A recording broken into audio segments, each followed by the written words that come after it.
glavni izziv slovenskega kmetijstva v prihodnosti bo, kako ohraniti to slovensko kmetijstvo pri življenju, kako ohraniti to podeželje poseljeno, obdelano. Problem je, da so slovenske kmetije nekajkrat manjše od povprečne evropske kmetije, cene kmetijskih proizvodov so vedno nižje, globalna konkurenca je vedno hujša, meja se zdaj ne da zapirati, potrošnik je kralj, to je tisti, ki odloča, kaj v trgovini kupi, in na teh malih kmetijah je ekonomika seveda izjemno težavna. Večina pri nas so polkmetije, v preteklosti so naše te polkmetije nekako živele tako, da delno so se preživljale od kmetijstva, potem so nekateri družinski člani še hodili v službo in s tem denarjem tudi pomagali na kmetiji.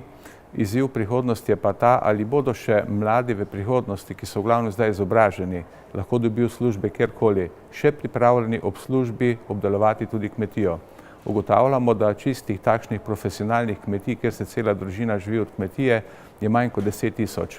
Torej, kmetij po številu je pa, ne vem, nekaj 10 tisoč, 70, mogoče celo več tisoč, in je vprašanje, ali bomo uspeli te ljudi pregovoriti, da bodo ne samo iz ekonomskega nagiba, ampak tudi sicer se odločali prevzemati kmetije in te kmetije obdelovati.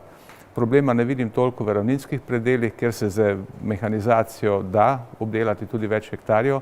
Problem vidim v hribovitih predelih, in ker je Slovenija preko 80% v območjih z omejenimi dejavniki, bo to velik izziv in velik problem. In to je, zdaj ravno se pogajamo, torej kakšna bo kmetijska politika po letu 2020, je en velik izziv pred vsemi nami, predvsem pred slovensko politiko, kmetijskim ministrom, pred vlado, kako se bodo borili in kaj bodo izborili za to slovensko kmetijstvo in podeželje. To namreč ni pomembno samo za kmete kot takšne, lepo obdelano, poseljeno podeželje je pomembno tudi za državo kot tako. Kajti, če je država prazna, če je zanemarjena, potem tudi ni turizma.